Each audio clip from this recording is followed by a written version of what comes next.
Senhor Deus e bom Pai, humildemente nós rogamos o perdão de nossos pecados e a direção do Teu Santo Espírito para este assunto tão complexo, que o Senhor nos dê discernimento para compreender aquilo que está revelado, Senhor. Em nome de Cristo Jesus te pedimos. Amém.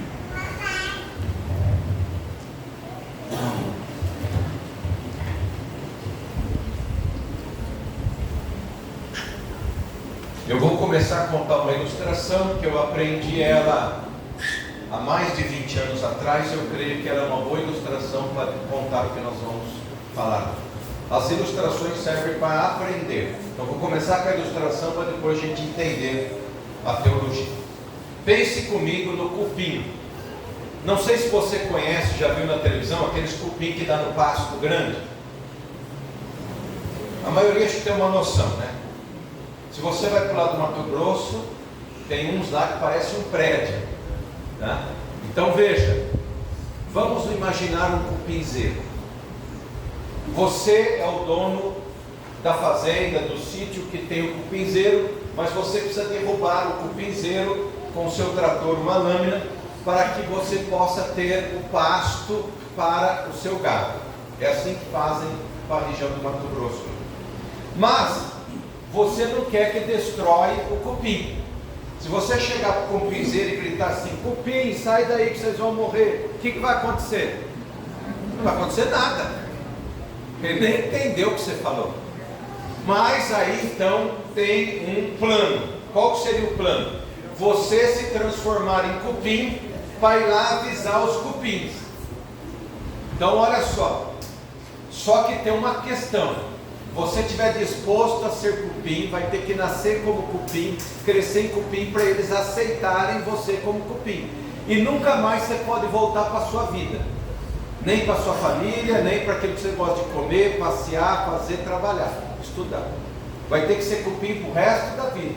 Vai salvar o cupinzeiro, porque você vai nascer e crescer como ele, eles vão entender, mas não tem como voltar para a sua vida ali mais.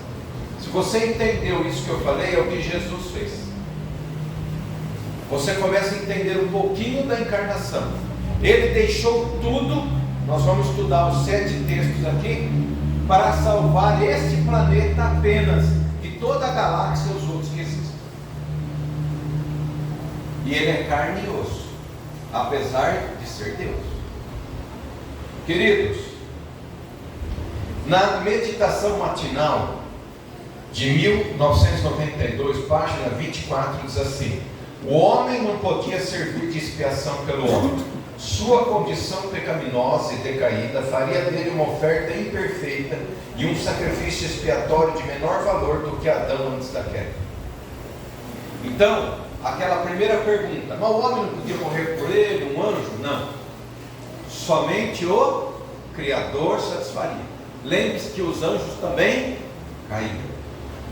Então veja, o sacrifício teria que ser perfeito uma vez por todas. Marcos de Benedito, que foi editor da revista Adventista, ele disse o seguinte: o Natal celebra o dia em que o Filho de Deus se transformou no Filho do Homem, para que você seja transformado no Filho de Deus. Olha que bacana. Então o Filho de Deus se transformou no Filho de Homem, para que você possa ter o direito de ser filho. Isso é reconciliação. É o que Deus fez. Eu estou falando sobre Jesus. 7 textos. Primeiro, João 1,14. Abra a sua Bíblia. João 1, versículo 14. Decor o texto no final. Não vai poder usar cola, viu? Eu estou falando. Pode marcar agora, marcar. João 1,14 é tido um dos principais textos para falar sobre a encarnação de Jesus. João 1, versículo 14. Eu contratei o João hoje aqui para ele filmar aqui um pouco, para ver se vocês estão estudando direitinho, se vai acertar, viu? Só que é sábado, eu não vou precisar pagar ele. Então vamos lá, João 1,14. Meu xará. E o Verbo se fez carne e habitou entre nós, cheio de graça e de verdade, vimos sua glória, como a glória do unigênito do Pai. Vamos lá por parte. Verbo. Verbo no termo grego é logos. Se você estudar verbo pela filosofia grega, tem um significado. significado, mas foi usado para o contexto teológico, que é a palavra de Deus. Deus falou e tudo criou. E essa palavra que falou veio a ser o ser humano. Olha só, queridos, como nós começamos a entender a magnitude de nosso Deus. Essa palavra se revelou em forma humana.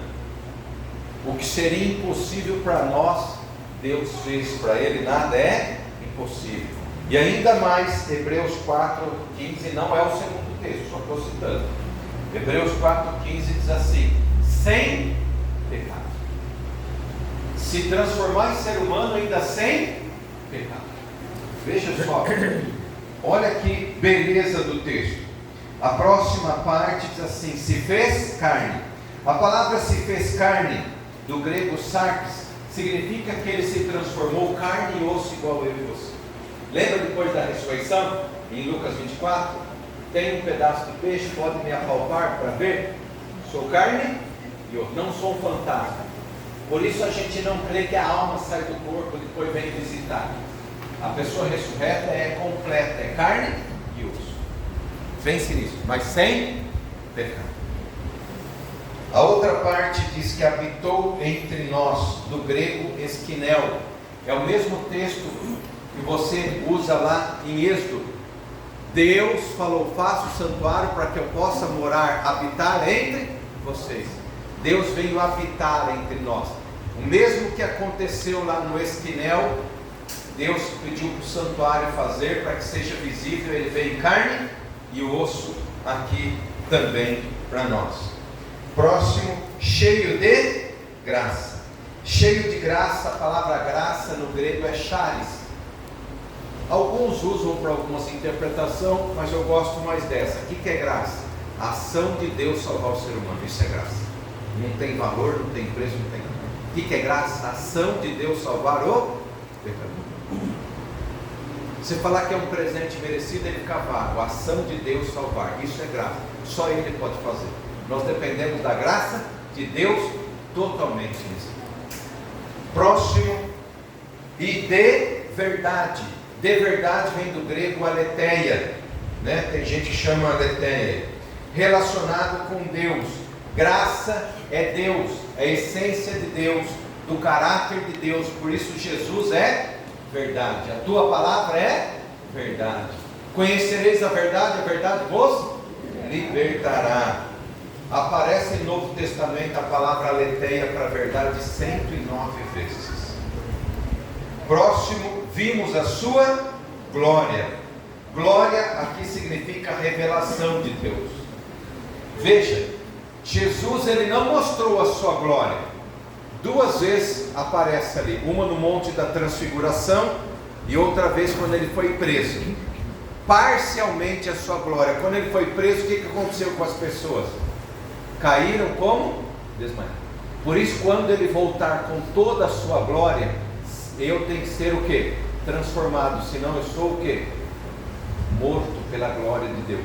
Por isso que ele diz que ele é fogo consumidor. Glória, o pecado não consegue estar presente na glória de Deus. Ele ocultou a glória de Deus na forma humana, para que nós pudéssemos entender. Olha que Deus maravilhoso. Por isso o Shekinah da Arca da Aliança, entre os querubins, na tampa, significa a glória de alguém podia entrar lá? Não, só o sumo sacerdote uma vez por ano.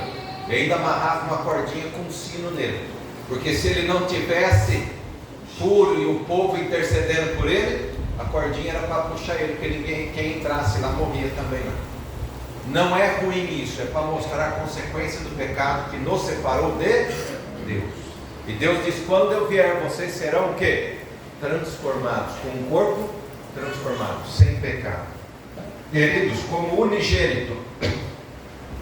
Unigênito é uma influência do latim, não tem no original. Unigênito significa único gerado.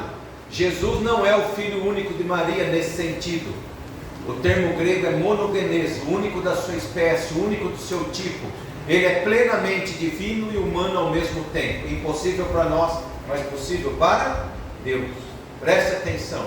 João 1,14, João 18, João 3,16, João 3,18 e 1 João 4, aparece 5 vezes esse termo que foi traduzido como filho único. Quando fala em Hebreus de Isaac, de Abraão, o unigênito está certo, que é o único gerado. No caso de Jesus é monogenes. Então Jerônimo, o teólogo que traduziu para o latim, cerca do 4º século, ele traduziu e nós usamos essa influência. Então precisamos entender aqui o monogenes, divino, humano. Então vamos lá. Eu falei aqui, quantos textos? Um só. Um só. Qual é? João 14. Segundo texto, abra aí comigo, 1 Timóteo 1, versículo 15. Os textos que eu havia citado era apenas para explicar o texto ali, tá bom? João 1, 15 ao 17. João 15 ao 17. O que eu falei? É para ver se você estava atento. Então vamos lá, 1 Timóteo 1, 15 a 17. Esse é o segundo texto, pode anotar aí. Lemos: fiel é a palavra e digna de toda aceitação, que Cristo Jesus veio ao mundo para salvar os pecadores, dos quais eu sou o principal. Mas por esta mesma razão me foi concedida a misericórdia, para que em mim, o principal, evidenciasse Jesus Cristo, a sua completa paciência, e servisse eu de modelo a quantos hão de crer nele para a vida. Assim o Rei eterno, imortal, invisível, Deus único, honra, glória dos séculos. Quem que ele veio revelar? Ele é o Rei eterno, imortal, o Deus único. Esse Deus único é o mesmo citado lá em Deuteronômio, lá no Shema, Deuteronômio 6. O Deus único é o Jesus lá do Shema, usado pelos judeus. Nós estamos procurando entender como que ele é imortal, se ele morreu na cruz. Veja, essa faz parte de nós compreendermos a encarnação. Terceiro texto, marque aí e abra sua Bíblia em Gálatas 4:4. Gálatas capítulo 4, versículo 4.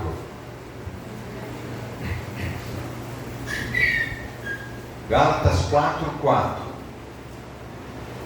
Deus enviou o seu Filho nascido de mulher. Veja, olha que paradoxo. Deus enviou o seu Filho nascido de mulher. Agostinho disse o seguinte: Cristo foi criado por uma mãe que ele mesmo havia criado. Olha o paradoxo. Cuidado com o filme que está na Netflix sobre Maria. Viu? Se você já assistiu, cuidado. E se não assistiu, não precisa assistir, mas cuidado. O filme de Maria lá fala, eu assisti um pedacinho só, achei que bacana, né? É uma teologia não bíblica, é uma teologia apócrifa, que fala que Maria foi criada no templo, os pais dela, para ela poder ter santidade para gerar um filho santo. Não foi isso. Deus pegou uma mulher igual você que é mãe, mulher, para ter um filho ali. Pense nisso. O paradoxo é como que o Criador nasce de uma criatura. Interessante. Davi disse assim: eu e você sou como Davi. Eu nasci em iniquidade e pecado concedeu minha mãe. Eu e você somos assim. Nós nascemos de uma mãe em pecado. O pecado desde Adão já vem no nosso Gênesis. DNA. Já vem no nosso DNA. Tá? Na lição de escola sabatina, em inglês, do dia 21 de agosto de 1899, diz assim: tivesse ele uma nódoa de pecado, não poderia ser salvador da humanidade. Olha, tivesse ele algum resquício de pecado, não poderia ser o sacrifício intercedente. Então eu citei aqui João 1,14, 1 Timóteo 1, do 15 ao 17, Gálatas 4. Quarto texto, Filipenses 2, versículo 5. Filipenses 2, versículo 5. De João 14, esse é o texto mais usado para falar da encarnação de Cristo, tá? Filipenses 2, do 5 ao 11. Filipenses 2, do 5 ao 11. Lemos: tende em vós o mesmo sentimento que houve também em Cristo Jesus, pois ele, subsistindo em forma de Deus, não julgou a usurpação ser igual a Deus. Antes a si mesmo esvaziou, assumindo a forma de servo, tornando-se em semelhança de homens, reconhecido em figura humana.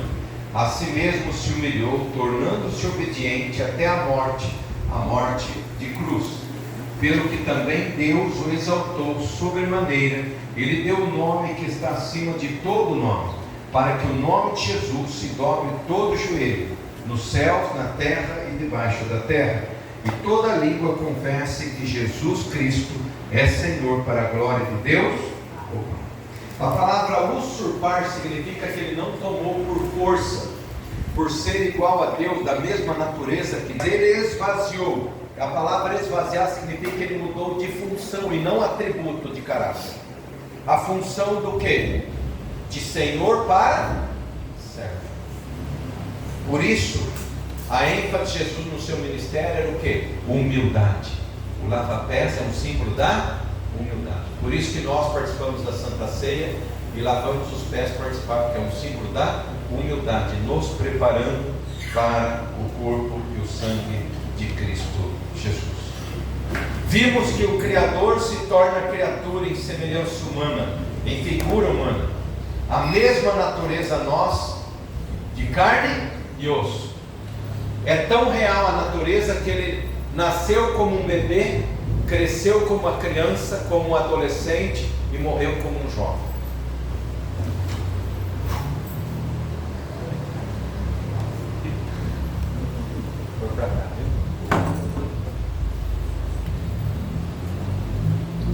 Queridos, encarnação, um texto talvez quase a gente não ouve pregar. Eu lembro quando eu fiz teologia, mais de 20 anos atrás, mas a lição inspirou a preparar um sermão desse, para que nós compreendêssemos esse Deus, o que está revelado. Então, qual texto nós citamos aqui? Vamos lá, me ajudem, qual texto? João 14, 1 Timóteo, do 15 ao 17, do 15 ao 11. Essa Bíblia aqui é hebraica, ela vai de um lado para o outro, ao contrário. Então vamos lá. Terceiro texto. E o quarto? Filipenses 2. Quinto texto aí, marca aí. Hebreus 2,14. Abre lá.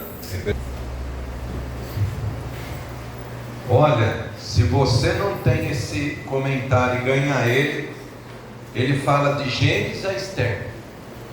Quanta coisa que você pode ali, junto com a sua Bíblia, estar estudando, tá? Preparado pela nossa maior faculdade de teologia do mundo, que é a Universidade da Andrews, nos Estados Unidos. Tem pessoas do mundo inteiro estudando lá teologia, lá para você ter ideia. Outra, Hebreus 2,14. Visto que os filhos têm participação comum na carne e sangue, destes também ele igualmente participou, para que por sua morte destruísse aquele que tem poder sobre a morte, a saber quem? A humanidade. Quem? Diabo. Sua humanidade morreu na cruz quando ele tinha 33 anos de idade, para que através de sua morte destruísse aquele que tem poder sobre a morte, o diabo. Ouça, morreu na cruz a parte humana, mas a divina, como nós lemos lá em Timóteo, é o que? Imortal. Não é complexo? Por isso que eu falei que o tema, a gente vai entender o que está revelado, mas ele é plenamente divino e humano ao mesmo tempo. A parte humana nasceu como um bebê, cresceu e ele foi. Você que entregou a vida a Cristo através do batismo tem duas naturezas, sim ou não? Sim ou não? A natureza carnal e a natureza, depende qual se alimenta mais, é a que vai prevalecer. Mas há uma lutinha. Por mais que você alimente a espiritual mais, de vez em quando tem uma lutinha. Não sei você, mas eu tenho minhas lutas também. Eu estou enfatizando assim. Então depende como se alimenta ali, né? Sempre há o conflito, e diz, a Bíblia fala dessa luta entre a carne e o espírito em Gálatas 5 ali, depois fala dos obra da carne e fruto do espírito. Para mim ali é o melhor teste para ver como é que está a sua natureza espiritual. Pega ali Gálatas 5, natureza carnal e espiritual, qual está prevalecendo na sua vida e qual está mais alimentado. Ali é o verdadeiro teste bíblico. Vamos então para o quinto texto, Hebreus 2,14. Nós vimos ali então que Jesus morreu na cruz, a parte humana. Vamos lá. No comentário bíblico em inglês, volume 5, página 1129, diz assim: a encarnação de Cristo sempre foi, sempre continuará a ser um mistério. O que é revelado é para nós e nossos filhos. Contudo, que cada ser humano seja exortado a não colocar Cristo no mesmo patamar humano, tornando-o completamente semelhante a nós, mesmo, pois não pode ser assim. O que as pessoas têm feito? Colocado Jesus no mesmo patamar. É impossível. O único que é divino humano é Deus, por isso nós adoramos Ele, servimos a Ele, e Ele vai voltar a buscar a nós. Não tem como você colocar alguém igual a Jesus.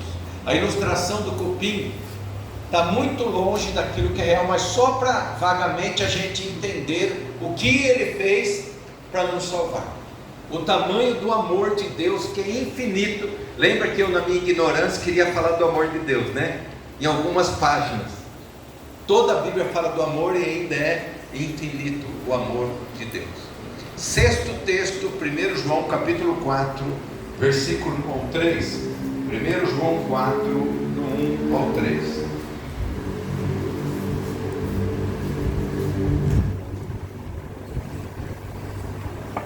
Primeiro João 4, do 1 ao 3. O João está filmando para ver se você está conversando, prestando atenção aí, viu? Depois vai passar para os outros aqui, quem não está prestando atenção aí, viu? É que nem quando você assiste o filme do seu casamento, depois você casou, você começa a ver umas coisas que você não viu no dia, né? Não sei se você percebeu isso, mas toda vez que eu assisto, parece algumas coisas que a gente parece que não tinha visto lá no casamento. Então vamos lá, 1 João 4, 1 ao 3. Amados, não deis créditos a qualquer espírito, antes provai os espíritos se procedem de Deus, porque muitos falsos profetas têm saído pelo mundo afora. Nisto conheceis o Espírito de Deus. Todo espírito que confessa Jesus Cristo vem em carne é de Deus, e todo espírito que não confessa que Jesus não procede de Deus. Pelo contrário, este é o espírito do anticristo, a respeito do qual tendes ouvido e que vem e presentemente já está no mundo. O que esse texto está falando?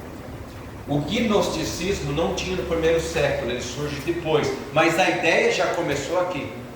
Isso faz parte da minha tese que eu fiz, e aí eu fui entender melhor. Eles falavam que Jesus veio espiritualmente. Jesus é uma manifestação de Deus, mas não era real. Por isso nós vimos que ele era carne e osso. A parte humana morreu, ele era igual a nós. Se nós fôssemos estudar sobre a humanidade de Jesus, há vários textos.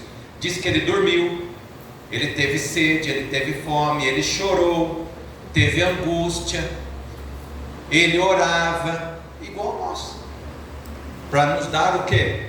O exemplo daquilo que fazer. Então veja, Jesus veio em carne e osso. A pessoa que não crê que ele é plenamente divino e plenamente humano, é porque ela não consegue compreender o que está revelado. Eu, pela fé, tenho que aceitar esses textos.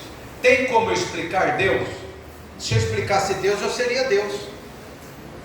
Eu só estou explicando aquilo que está o quê? revelado, aquilo que Deus deixou aqui para nós. Então eu entendo e pela fé eu creio que Jesus era humano igual eu e você. Portanto, na cruz, o que ele falou? Pai, se possível, a carne não vai aguentar, mas faça o quê? A tua vontade. Nós cristãos deveríamos fazer isso na nossa luta diária. Senhor, eu não vou aguentar, mas faça a sua vontade, me ajude. Depois que passa aquela crise, a gente entende que Deus fez o melhor por nós. Então veja, Jesus é carne e osso igual eu e você, mas não coloque ele no mesmo patamar eu e você. Isso é o perigo. Eu vou usar pelo menos alguns exemplos aqui. Você que gosta de super-heróis, o super-herói que teve um pai Deus e uma mãe humana para desconfigurar quem é Jesus. O diabo tem trabalhado, por isso as pessoas assistem e começam a comparar Jesus com aquele lá. Eu não falei nome de ninguém, só estou citando aqui. Quem assiste e vê sabe que tem essas coisas aqui. É um ser humano, mas com poder divino. Jesus nunca usou o seu poder divino a não ser para ler o coração das pessoas. Ele podia fazer? Podia. E ele acura as coisas que ele fez, que ele diz: o que eu fiz, vós também podeis, dependendo do Espírito. Então veja, preste atenção como é importante eu entender. Cuidado com isso daí. E aí, eu vou dizer outra coisa para vocês aqui. Não pausa. Próximo. Cristo não trocou a divindade pela humanidade, mas revestiu a divindade com a humanidade. Review and Review, a revista adventista, do dia 29 de outubro de 1895. Deus nunca deixou de ser Deus, nele habita a plenitude de toda divindade. Colossenses 2:9, o sétimo texto. Colossenses 2:9, o sétimo texto. Nele habita a plenitude da, ou seja, o Jesus que eu conheço, ele pode interceder por mim, porque ele sabe o que eu passo, o que eu sou tentado. Ah, mas Jesus não foi tentado na droga, como alguns falam, mas na essência do pecado ele foi. Mas, e vou dizer para você, não queira ser tentado na essência igual Jesus, hein? Você não suporta parte do que ele suportou. Ele suportou lá no Getsemane toda a humanidade que chegou a chorar. O seu suor tinha gota de sangue. O seu coração estourou na cruz. Você vê o peso do pecado. Não fale assim comparando você com Jesus. Ah, eu sofro porque é igual a Jesus. Não, Deus tereis aflições. Você vai suportar aquilo que cabe a você. Ninguém vai sofrer pelo outro ou mais do que pode, mas aquilo que é seu. É o mundo de pecado. Mas Jesus disse: se eu se tornei ser humano para você tornar filho de Deus, então você pode crer que quando eu voltar, o seu corpo pode ser glorificado como o meu. Amém. Olha, que coisa. Isso é a melhor cura para uma enfermidade que não tem cura. Essa é a melhor resolução para o pecado, que ele se fez pecado por nós, para que nós não possamos passar pela morte eterna, não pela morte física. Isso é perecer no pecado. Esse é o Deus que nós cremos. Vamos falar os 7 textos aqui? Primeiro, a escolinha do professor Raimundo pode melhorar. João, vamos treinar, depois você filma. Tá. Agora vai valendo. Senão o João filma ali, não pegou direitinho. Então vamos lá. Primeiro texto aqui nós estamos vendo da encarnação de Cristo mais usado, qual é? Segundo texto. Terceiro.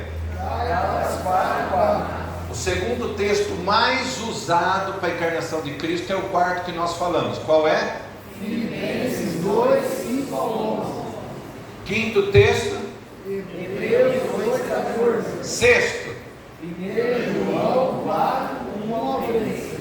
E o sétimo. Colossenses 2, 9. Muito bem. Parabéns pela aula que você teve de graça no sábado. Tá bom? Não vou cobrar nada, porque a graça de Deus está sobre nós. Amém. E você, pela fé, tem que crer no que ouviu. Vamos fazer o teste aqui agora. João, desliga um pouquinho. Não deixo o dia que verei.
sinceramente, o Espírito Santo sonda o seu coração, crê em Jesus encarnado, carne e osso.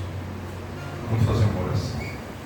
Senhor Deus e bom Pai, que o teu Santo Espírito abra o nosso entendimento mediante a tua palavra. E possamos cada dia fortalecer nossa fé nesse grande milagre que é o nosso Salvador Jesus Cristo. Obrigado pelo que o Senhor fez e ainda faz por nós, Senhor. Em nome de Cristo colocamos esta congregação em tuas mãos. Que teus anjos a campo redor nos guardem e nos proteja. Que neste novo ano possamos refletir o teu caráter, em nome de Jesus. Amém. Deixa eu dizer uma coisa para você antes da gente terminar aqui. Eu estou orando para Deus, espero que o meu sonho seja uma realidade, não seja um pesadelo. 2026 nossa igreja vai fazer 40 anos de organização. E eu sonho que esse templo esteja pronto. E vocês me convidem para nós fazer um culto de gratidão lá. Tá? Já está convidado. Esse é o nosso sonho aqui. Vamos trabalhar por isso e vamos ver. Onde tiver 2 ou mais, Deus está. Mas é gostoso nós tiver um lugar agradável para receber as pessoas, que nem temos visitas, coisas. Nós temos um templo aqui que vai ser dedicado ao Senhor em breve também, viu? Amém.